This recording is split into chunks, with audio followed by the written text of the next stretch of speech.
চতুর্যুগের অমর হয়ে গেল।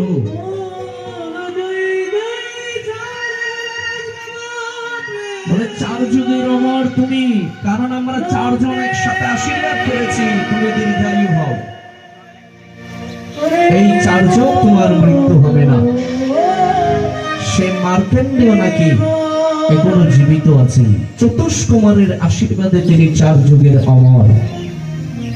তাহলে তার আয়ু ছিল মাত্র 16 বছর, কিন্তু সাধুর কৃপাতে, সাধুর আশীর্বাদে তিনি 4 যুগের অমর হয়ে গেলেন। এই জন্য বাবা বলেছিলেন কি, তুমি যেখানে সাধু দেখো সেখানে তুমি সাধুকে প্রণাম করো।